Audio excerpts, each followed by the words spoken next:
C'était un prince d'Hérouville, un prince de la musique, Michel Magne. Quel bonheur de lui rendre hommage avec Stéphane Lerouge, qui est le grand spécialiste des musiques de films chez Universal. Et puis à vos côtés, Stéphane, c'est une joie. J'ai presque envie de dire que vous nous la présentiez. C'est Marie-Claude. Marie-Claude Magne. Et donc évidemment Michel Magne, le compositeur de tant de musiques de films, on va en entendre une peut-être une des plus célèbres là, et se dire quel artiste il était. Et puis Marie-Claude va nous en parler évidemment sur un plan tellement plus personnel. C'est un coffret absolument fantastique qui arrive, qui est là. Écoutez ça.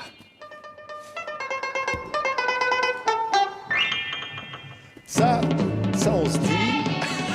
on se dit, ça paraît simple, ces petits gazouillis comme ça, la musique des tontons flingueurs. C'est le gimmick bourre-pif du film, avec ce petit thème qui construit sur 4 notes, avec une orchestration piano-banjo. Et c'est un principe d'ailleurs dans les tontons que Magne a répété dans Mélodie en sous-sol, dans un Saint-Jean d'hiver, c'est de construire toute la bande originale d'un même film sur un seul et même thème, mais de le décliner à l'infini par la virtuosité de l'orchestration. Ouais, Michel Magne, qu'on voit en photo derrière. Quel artiste. Marie-Claude, évidemment, va nous parler de cet homme qu'elle a aimé, avec lequel elle a été mariée, un enfant, et puis tant de souvenirs au château d'Hérouville, mythique studio d'enregistrement près de Paris, on va dire. On va entendre un générique parce qu'il faut se rappeler qui était Michel Magne et quel compositeur éclectique. C'est d'ailleurs le premier morceau de ce coffret. Oui. Écoutez, on se croirait à la télévision des années 70.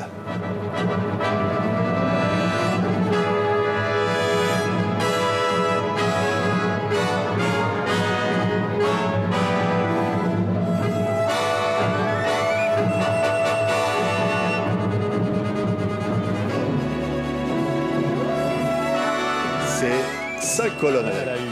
Et là, on est dans la grande émission des grands reportages des années 60. C'est la génération Simonin, c'est Pierre Lazareff, Barrère, bien sûr, Pierre Desgroupes, évidemment. Et c'est une musique que Magne avait écrite à l'origine pour un ballet qui s'appelle Le Rendez-vous manqué. Ce morceau s'appelle La danse des flammes. Et il a été synchronisé pour devenir le générique de 5 colonnes à la une. Et c'est le premier morceau de Magne qui vraiment touché un large public, qui était connu vraiment par un très très très large public et qui lui a peut-être fait comprendre que l'image, et notamment la musique de film, pouvait être un moyen pour lui, compositeur d'avant-garde, un peu de toucher vraiment un public plus large que le public, disons, qui allait au concert écouter de la musique contemporaine. Ouais. Alors les musiques vont s'enchaîner, on va encore en écouter une. Marie-Claude va nous raconter dans quelques instants cette aventure extraordinaire qu'a été sa vie avec Michel Magne, avec cet immense artiste fou, mais tellement génial qu'on retrouve dans ce coffret. Ça, c'est 1617. Ouais. Voilà, un film et le génie de Magne. Le génie de Magne, c'est de correspondre à tous les cinémas et surtout d'habiller musicalement, dans les années 60, tous les héros populaires de l'époque. C'est OSS 117, effectivement, qu'on écoute, mais c'est le Monocle, c'est le Gorille, Fantomas, Angélique, et puis en même temps de coller aussi au début de Costa Gavras avec Compartiment tueur et Un homme de trop, d'avoir une expérience un peu avortée, un peu douloureuse avec Louise Buñuel sur Belle de jour, musique d'ailleurs qu'on a mise dans le coffret, mais une musique qui était complètement rejetée. Et c'est vraiment 62-72, c'est la décade prodigieuse de Magne. C'est-à-dire, c'est quelqu'un qui est le compositeur vedette du cinéma français, jusqu'à 12 ou 13 films par an, et ce qui rendra sa disgrâce encore plus douloureuse. Oui, disgrâce, on va parler dans quelques instants. Marie-Claude est là. Marie-Claude Magne. Bonjour Patrick. C'est ça qui est extraordinaire, regardez ça. Ça, on ne peut pas ne pas montrer. On va avoir évidemment des images de cette bande dessinée signée Romain Ronzeau et Yann Lequelec, qui sont incroyables. Parce que c'est votre histoire, Marie-Claude. Tout a démarré avec cette bande dessinée. Oui. Votre histoire, vous rencontrez Michel Magne sur le bord d'une route, en faisant du stop. Et oui, à 16 ans, on n'est pas sérieux. C'est vrai, vous n'étiez pas sérieux. Mes parents m'avaient dit surtout, il ne faut pas faire de stop. Il vous prend pour babysitter, hein? Alors, il me prend comme babysitter parce qu'en fait, moi, je cherchais un petit boulot d'été. Et il m'a dit que lui, il avait 2 enfants à garder pendant tout l'été, donc je serais la bienvenue comme babysitteuse. Ouais, on va voir des photos de vous, de l'époque et tout ça. Il est fou, génial. Il vous emmène dans ce château.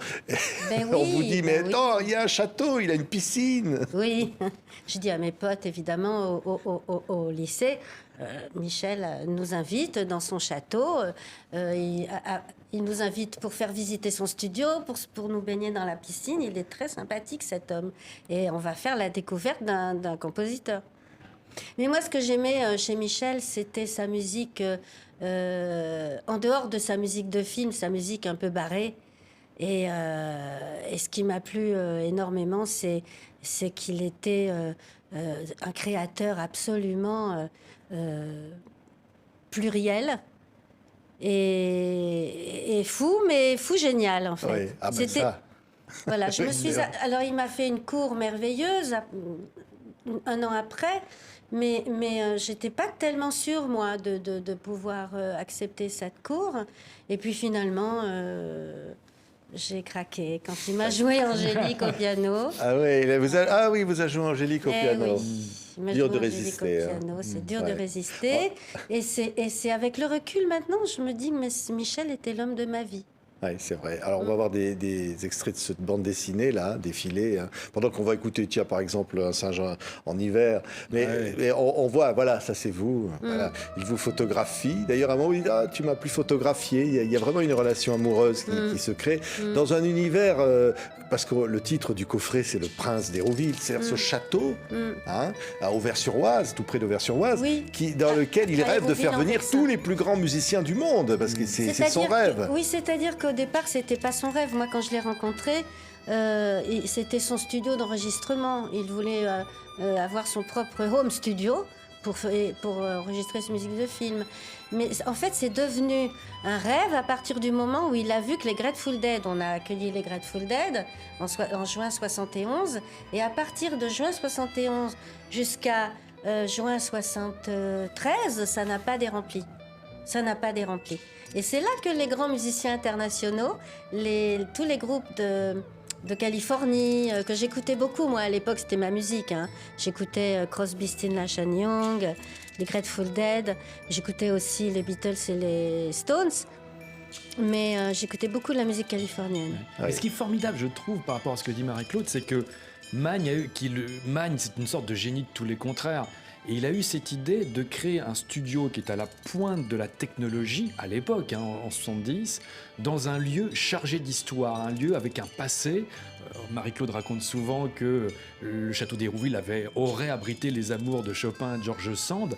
Et l'idée, et c'est un concept génial, de délocaliser le lieu de l'enregistrement. C'est-à-dire que quand Elton John vient pour Honky Château ou Goodbye Yellow Brick Road, il se retrouve complètement coupé de la ville, loin de la ville, en autarcie, dans une bulle et dans un lieu avec des vieilles pierres, avec cette culture française, cette cuisine française, et en même temps avec un studio qui peut rivaliser avec les plus grands studios anglo-saxons. Et Oui. c'est cet alliage des deux qui rend l'endroit exotique et fascinant pour les anglo-saxons. Ouais. On a une musique, on va entendre là tout de suite, qui va vous rappeler ce que vous disiez à l'instant. C'est Angélique, évidemment. Alors, Angélique, marquise des anges, Bah, c'est un séducteur, ce Michel. Mais hein. oui, on regardait avec mes parents et mes petits frères Angélique, marquise des Anges, et moi j'étais complètement amoureuse de Robert Hossein. Robert Hossein, mais comment on l'appelait déjà Geoffrey de Perrac. Geoffrey de Perrac. Ouais, Alors, parce avec qu'il mes avait une copines. grande balafre. Oh là là là là. Donc, et évidemment, quand il m'a joué Angélique, Ouais. Alors il était fou, parce que fou et génial, vous l'avez dit, mais au fond il se dit je veux le plus grand, le plus beau. Il y a un cuisinier à la vie qui s'installe, les C'est-à-dire musiciens qu'il était très qui sont généreux, tout c'est pas- nus au bord de la Mais piscine non, toute la oui, journée. C'est pas ce qu'il voulait, c'est pas ce qu'il voulait. Ça, c'est que c'était un être très bon et il voulait faire partager. Il aimait la fête, il aimait la démesure. C'est vrai qu'il aimait la démesure. L'extravagance. L'extravagance. Et alors, il pouvait aussi faire tenir 10 chaises sur son menton. Hein. Il avait fait du cirque quand il avait 15 ans. Ah oui, oui. Ah bah. Et alors, il a C'était d'ailleurs vraiment un commencé. personnage Oui, attachant. parce qu'il commence avec des musiques. Il est même peintre d'ailleurs aussi. Et il fait des musiques, comme disait Marie-Claude, tout à fait extravagantes. Enfin, Ouais. à l'orée du jazz. Oui. C'est-à-dire qu'il y a plusieurs Magne. C'est-à-dire qu'il y a un Magne qui rêve vraiment d'être un compositeur contemporain, une sorte de Ionesco de la double croche. Il va pas complètement y arriver, un peu, mais finalement, quand il travaille pour le cinéma, pour lui, au départ, les motivations sont, disons, un peu alimentaires. Il veut vivre de sa plume. Mais néanmoins, il va trouver dans des films, un peu dans du cinéma du samedi soir, l'occasion un peu de ramener un peu de sa fêlure. Et moi, on connaît avec Marie-Claude des orchestrateurs de Magne, comme Éric de Marsan, par exemple, que vous avez reçu, Patrick, Eric. Eric a démarré comme orchestrateur de Magne. Et un jour, je lui dis, mais qu'est-ce que tu as appris de Magne? Et Eric m'a dit, Magne m'a appris quelque chose de fou qui, a priori, ne peut pas fonctionner, mais qui, par lui, à travers son filtre, fonctionnait, à savoir décrire les cordes graves, c'est-à-dire contrebasse, violoncelle, dans l'aigu, et les autres dans le grave. Violon alto, en inversant le schéma d'écriture habituel. Et ça fait un son qui est le son Magne de toutes ces bandes originales. Donc, sa folie, il s'en est vraiment servi pour écarter les cloisons du conformisme, y compris dans le cadre d'un cinéma français de divertissement. Ouais, là, dans ce coffret absolument merveilleux, c'est un bijou, ce coffret. Un bijou. De vinyle, il y a tout. On va en entendre encore, on va entendre Fantomas, tiens, par exemple, qui est merveilleux. Marie-Claude, parce qu'à la vie, quand même, au château, c'était pas ordinaire. Hein. Les Grateful Dead, T-Rex, qui arrive, Elton John, Bowie qui vient enregistrer Pin-Ups, Elton John qui fait le fameux disque le Château. J'ai vu plusieurs fois, il nous a dédié Honky Château. Ouais. D'ailleurs, quand il est rentré en Angleterre, il a donné un concert et il a dit, je dédie ce concert à Michel et Marie-Claude Magne. Et alors, évidemment, Magma, tout le monde... Gong, tout le monde vient enregistrer Claude là. Nougaro. Vous n'avez pas cité Carlos, Patrick. Ah oui, Carlos aussi, tout nu, tout bronzé. Claude Exactement. Alan Stivell. Oui, non, je reviens là-dessus parce que le Grateful Dead, ils font un concert en dehors parce que là, ils peuvent Pour pas remercier faire le concert. Michel de les avoir accueillis, en fait. C'est incroyable cette soirée. Il donne un concert gratuit pour tous les paysans du pays. On ne voulait pas que les gens de Paris arrivent, donc c'était très difficile de garder ça secret. Et Michel ne voulait pas non plus les gendarmes, il voulait les pompiers, parce qu'il fallait un service d'ordre. Et le capitaine des pompiers, après, il a eu beaucoup de mal à récupérer tous ces pompiers. Oui, c'est vrai. Alors, l'histoire est fantastique parce qu'il va aller jusqu'au bout de ses rêves. Mais à un moment donné, ça va s'écrouler, ce qui est raconté dans ce beau livre de bande dessinée là, qui est. Il a mélangé en fait l'argent de sa société avec l'argent de ses droits d'auteur. Tous ses droits d'auteur sont allés dans le château d'Hérouville. Ouais. Donc ça a été C'était un prince. C'était un prince. Voilà. Ouais. Mais il y a dans le coffret vinyle, il y a un très beau témoignage de Costa Gavras. Parce que Costa, vous savez, était assistant d'Henri Verneuil sur Un singe en hiver et Mélodie en sous-sol. Et Costa, il nous l'a dit d'ailleurs à Marie-Claude et moi-même, il avait été très frappé par le final de Mélodie en sous-sol qui avait été improvisé sur le tournage. Vous savez, les billets qui remontent à la surface de la piscine. Et Costa nous avait dit, c'est formidable d'avoir écrit une musique aussi rutilante et grandiose sur les images d'un fiasco spectaculaire. Et là, il s'est dit, je prendrai Magne pour mon premier film, ce qu'il a fait avec Compartiment tueur. Et Costa a eu ce très très beau mot, il a dit, le drame de Michel Magne, c'est d'avoir été peut-être trop à la mode, d'avoir été une sorte un peu de trublion comme ça du showbiz, très équipe d'Eddie Barclay, Saint-Tropez l'été, Megève l'hiver, d'avoir été trop à la mode. Parce qu'une fois que la mode est passée, on oublie vos qualités propres, intrinsèques, et on vous colle une image de out.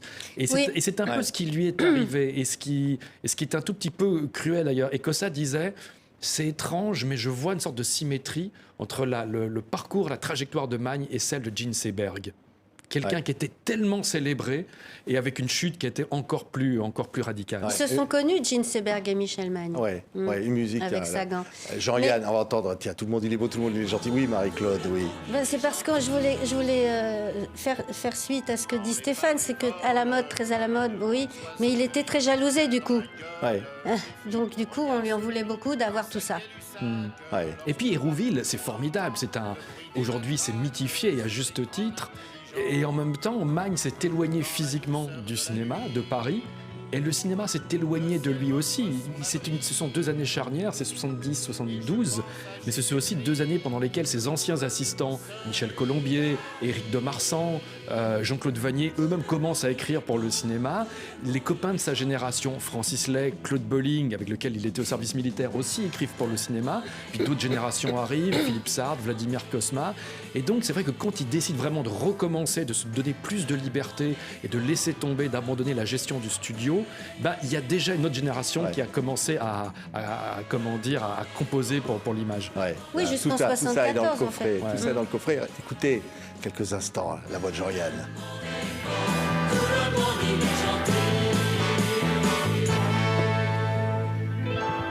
Quand dans le ciel calme, l'avion par-dessus les toits verse son napalm sur le peuple indochinois. Quand c'est la fringale, lorsqu'en place l'aliment... Musique de Michel Magne. Évidemment, il va faire aussi Moyen à vouloir des sous. On s'est beaucoup amusé à Ouais. cette époque-là. Elle a été enregistrée au Château d'Hérouville, cette musique. Ouais. Et on s'est mariés aussi avec Ouais, ouais. Jean-Yann et... Comme Staying Alive des Bee Gees est enregistré au Dans Château Dans d'Hérouville. l'escalier, oui. Dans l'escalier du château. Oui. Vous étiez là, les Bee Gees arrivaient.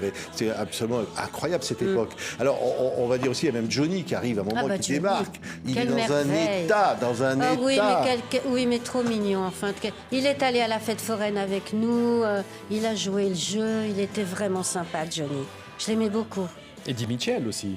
Oui, Eddie Mitchell aussi. Mais Johnny, je l'aimais beaucoup. Ouais. Vraiment. Ah, il y a Jacques Higelin aussi qui débarque. Jacques Higelin. Alors, vous ouais. allez... Alors moi, Ouais, si ça vous va voulez, créer un quand peu de jalousie, on va dire, de Si vous voulez, Michel quand Jacques Magne. Higelin a débarqué au château d'Hérouville, on lui a prêté notre maison, la Bergerie, parce que nous sommes partis vivre à Saint-Paul-de-Vence.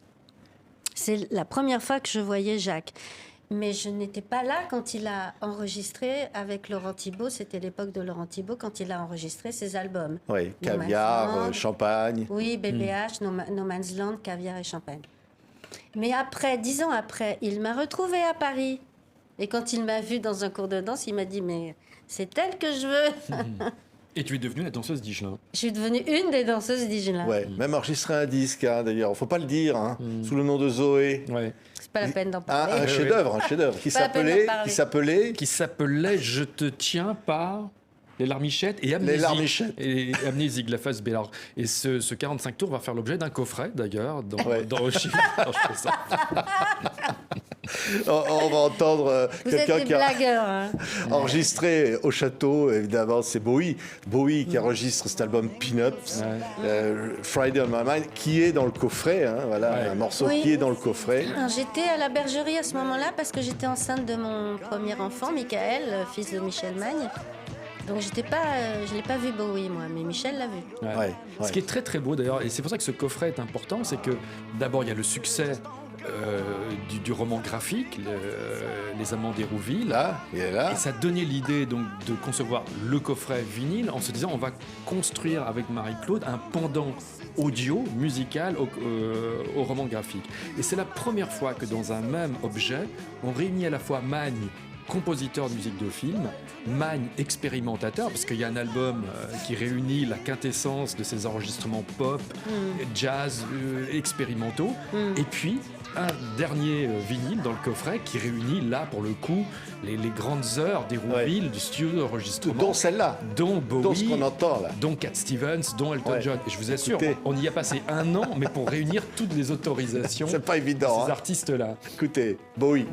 To the 5-day track once more. There was nothing else that bugs Et alors on va me. entendre dans quelques instants Cat Stevens, morceau incroyable, l'un des plus beaux morceaux de Cat Stevens enregistré au Château d'Hérouville. Mais dites-moi, Marie-Claude, en lisant cette bande dessinée, on apprend qu'il se passait des trucs, c'était dingue. Il sortait tout nu de la piscine, il y a un musicien qui vous dit non mais regarde Marie-Claude. Oui, c'est un non mais petit peu- c'était du Oui, oui. rock and roll. C'était C'était, très on rock. s'imagine que C'est-à-dire que vous étiez dragué beaucoup par tous ces gens-là, non? il faut dire aussi que c'était une période très spéciale. C'était les L'après années 68. 70, c'était la liberté totale et on se baignait tout nu, oui. Mais bon, ça ne choquait personne, même les Oui. enfants. Non, étaient mais là. attendez, à un moment, vous rentrez avec Michel, vous ouvrez la porte de la Oui. chambre à coucher, vous vous retrouvez là, Ah oui. il y avait du monde dans le lit. Voilà, c'est pour ça qu'on a quitté le château, que Michel a eu la bonne idée d'acheter la bergerie à côté. Ouais. Et c'est à ce moment-là qu'il s'est rendu compte que 18 heures par jour au château, il n'en pouvait plus, il était fatigué, qu'il avait envie de recomposer. Oui, alors, Parce que c'est ouais. vrai que la mythologie d'Hérouville, du studio d'enregistrement de tous ces artistes, donc Cat Stevens, tiens, écoutons-le. Stevens, c'est une aventure unique, mais ne doit pas aussi camoufler ou faire passer au second plan Magne, compositeur, et compositeur aussi bien d'albums à la première personne que de musique de film. Et ce qui est vraiment quelque chose de très important. Ouais. Parce Oui, que parce qu'il faut dire que les gens qui venaient là, tous les artistes qui venaient là, c'était grâce au charisme de Magne. Hein. Quand Magne est parti, c'était autre chose. Ouais, C'était Magne qui les attirait. c'est ça. Écoutez Cat Stevens. I don't need to touch your face to know. I don't need to use my eyes to see. I keep on wondering if I sleep too Un des long. plus beaux morceaux de Cat Stevens, qui est dans le coffret. Bravo Stéphane d'avoir eu l'autorisation, hein, et dans le coffret Michel Magne. Hein. Ça a été, oui. Ah ouais, il a fallu aller voir Cat Stevens négocier des nuits entières. Non, je rigole. Non, mais vous plaisantez, mais sérieusement, par exemple, ce sont des artistes anglo-saxons qui sont incompilables. On ne peut pas les mélanger comme ça dans un projet collégial. Et pour ce coffret, sur le nom de Magne, sur le souvenir d'Hérouville de Marie-Claude, par exemple, dès qu'Elton John en personne a su que ce projet était en route, il a donné son accord à Marie-Claude. Ouais. Et j'ai trouvé ça très touchant. C'est Là, vrai que- en souvenir de souvenir, c'est-à-dire il y a une mémoire. Personne n'a oublié Michel. Personne Bill ne- Wyman Ouais. non plus, il nous a beaucoup aidé, Bill Wyman aussi, pour Oui, nous c'est donner vrai, les ouais. contacts des personnes à contacter. Et vraiment, je les remercie beaucoup, Elton, Bill, Cat Stevens, tous Ouais. ceux qui ont accepté. Parce que c'est le puzzle d'une vie qu'on C'est- essaye de reconstituer par le son, aussi bien dans ces années, disons, solaires, que dans son versant aussi, je dirais pas tragique, mais Ouais. un peu, parce que Marie-Claude et Michel Magne vont revenir à Paris en 77, à rue Mouffetard, avec l'idée pour Magne de recommencer à écrire pour le cinéma. Ça va être assez difficile, il y a trop de temps qui est passé, et il y aura quand même des belles rencontres, et il y aura surtout ces retrouvailles avec Robert Hossein, retrouvailles tardives Ouais, on va en parler, 82 ouais. sur Les Misérables. Ouais, mais là c'est le concerto triple en solitaire. Par exemple, parce que voilà, c'est ça aussi, Michel Magne. Un artiste total et qui est toujours à vouloir toujours se remettre en question, inventer, créer. Mais dès son plus jeune âge, hein, quand il a commencé à composer à Lisieux, je crois que c'était Stéphane, Ouais. les berceuses pleureuses, les berceuses pleureuses, les trous, mémoire d'un trou. Le titre est génial, Mémoire d'un trou. Le titre est génial. Et Monique me racontait que Sa première femme. sa première femme, la maman de Magali et de Marin, me racontait que il faisait de la musique tachiste. Mais d'abord, il s'entraînait dans la baignoire, il mettait un carton dans la baignoire et il jetait de la peinture dessus. Et après, il en faisait une musique. Il était Ouais, incroyable. Hein. Incroyable. Mais ce que Mais il y avait un côté ouais. loufoque, hein. Je trouve que c'est une forme d'avant-garde. Non, mais il a même une allure, on dirait un curé. Il est, Bien sûr, oui. oui. Et je trouve qu'il faut quand même une forme d'autodérision ultime pour il rappelait tout le temps cette apostrophe que lui avait lancée Boris Vian, qui était magnifique, je trouve, et qui représente bien l'écriture de Magne. C'est à la fois sérieuse et déconnante. Ouais. Boris Vian lui avait dit, c'est en composant le pire que tu nous laisses le meilleur. Et Magne a dit, on aurait pu l'inverser d'ailleurs. Mais je trouve ça magnifique parce que c'est drôlatique et en même temps c'est très savant, c'est très très sérieux dans l'écriture, l'orchestration, le contrepoint. Voilà. Ouais. Tiens, on va Moi, se j'ai donner. vu une ouais. photo de la Colombe d'Or, là. Je voudrais dire aussi un grand merci à toute la famille Roux qui nous a accueillis avec tellement de gentillesse à Saint-Paul-de-Vence quand nous avons débarqué. Ouais. C'était Madame Roux, Titine Roux, la femme de Paul Roux. Ouais. Mais était là. je disais, on va prendre 3 minutes pour être triste, mais après on reviendra Ouais. joyeux. Parce que bon, on va entendre, et vous l'aviez cité, hein, Les Misérables, la musique pour Robert Hossein. Parce qu'elle est symbolique, cette musique-là, Ah oui, carrément. du moment noir de la vie de Michel Magne, qui avait déjà connu un incendie dans lequel toutes ses œuvres de jeunesse, tout avait été brûlé, il n'avait plus rien, il fallait repartir. Michel Magne a connu des drames dans sa vie. Ouais, et là, au moment où il écrit ce qu'on entend en ce moment, cette musique pour Robert Hossein, pour Les Misérables, Ouais. c'est une sorte de requiem qu'il écrit pour lui-même. Ouais. Et il y a un garçon qui s'appelle Yves de Bujadou, qu'on salue, qui était l'assistant de Magne sur cette partition et qui était le témoin de discussions et d'engueulades homériques entre. Mon Dieu, qu'est-ce qu'il a pu se faire gronder. Entre Magne et Hossein, qui étaient deux personnages volcaniques, et Hossein Ah oui. qui disait à Magne, je veux que tu me composes le requiem de Mozart. Et Magne qui lui répond, mais si tu veux le requiem de Mozart, tu prends le requiem de Mozart. Ouais, mais tu m'as pas compris, parce que Robert tout le temps était dans une espèce de surchauffe permanente, et ça a donné cette musique. Et brusquement, après des années de fantasy jazz ou pop, brusquement il y a l'univers de Magne qui s'ouvre sur un pan de gravité, de noirceur aussi. Et effectivement, Marie-Claude le dit très bien, il écrit déjà par anticipation son propre requiem, puisqu'il partira, il se donnera la mort 2 ans plus tard. Oui, on va entendre cette musique, écoutez.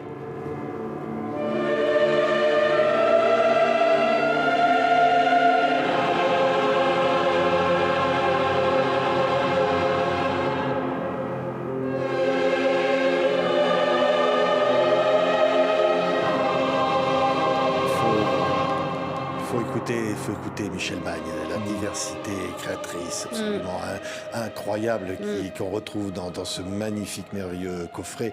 Marie-Claude, oui, les années noires, il perd tout, et il est harcelé, il doit tout vendre, tout, il n'a plus rien. Les droits d'auteur sont bloqués, tout est bloqué. Il est au fond du trou des années noires d'ailleurs, il devient lui-même violent, on le voit dans la bande dessinée, même contre vous-même, alors qu'il vous aime. C'est ça, et à un moment c'est plus possible, vous restez, mais bon. Moi, je lui disais, mais Michel, on s'en fiche du château.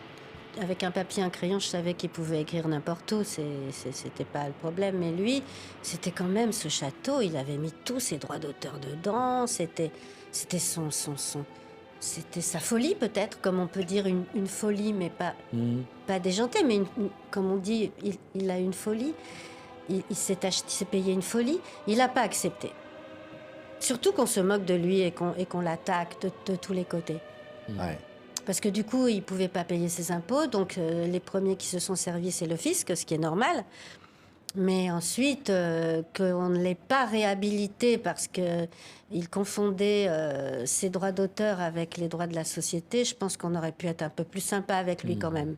Ouais. Qu'on n'en arrive pas à ce qu'il se suicide. Ouais. C'est terrible, hein, parce que ce que disait Stéphane, c'est qu'il va amener avec lui, il va rentre dans un Sofitel, quoi, un truc de même Novotel, pas. Novotel, à côté de chez le syndic. Ouais, et il amène avec lui Le suicide mode d'emploi, le livre. Oui, et il met fin à ses jours. Ouais. Moi, c'est un souvenir très très curieux. Enfin, pardon de vous parler de quelque chose de personnel, mais j'étais enfant, j'avais 14 ans, donc j'étais en 3e. Et évidemment, j'entendais les musiques de Magne à la télévision, et je lui avais préparé une lettre que je voulais lui envoyer, et on m'avait dit mais il suffit d'écrire chez Barclay qui lui transmettra. Je connaissais pas l'adresse rue Mouffetard, donc j'ai préparé cette lettre, j'en ai fait plusieurs brouillons, j'en étais pas content, et quand je suis arrivé à la 3e ou 4e version, là je me dis bon, là c'est pas mal, je vais poster la lettre. Et le jour où je devais poster la lettre, j'ai appris la nouvelle de sa disparition. Ouais. Voilà, et sans savoir que des années plus tard, je rencontrerais Marie-Claude et qu'on pourrait faire ce travail pour faire, je dirais pas revivre, parce que l'œuvre de Magne, elle vit par les films, et je trouve que il est mort jeune, on ne le verra jamais en compositeur âgé et dépassé par les nouvelles technologies, par les nouvelles générations. Mais surtout, sa plus belle victoire, c'est aujourd'hui qu'il la remporte, sa victoire la plus éclatante. Les nouvelles générations, les enfants du XXIe siècle, continuent à écouter sa musique au présent. L'indicatif que vous diffusiez tout à l'heure des Tontons Flingueurs sert de sonnerie de portable aujourd'hui, en 2023 quasiment. Ouais. Donc c'est formidable. Les Tontons Flingueurs ou Fantomas ont été des films records du confinement, dès confinement. Donc vous voyez, qu'est-ce qui peut arriver de mieux? Ce qui est incroyable, c'est-à-dire ce coffret, ceux qui vont avoir la curiosité d'aller là-dedans, ils vont en revenir absolument émerveillés et étonnés, et ils ne pourront plus quitter ces musiques. On va en entendre une, tiens, en fait, vous ne saviez pas, c'est un jeu télévisé, mon cher Stéphane. Vous êtes donc un spécialiste de musique de film. Vous allez entendre une musique. Vous avez 10 secondes pour nous dire le titre, peut-être même l'année de composition, mais je n'irai pas plus loin. Écoutez.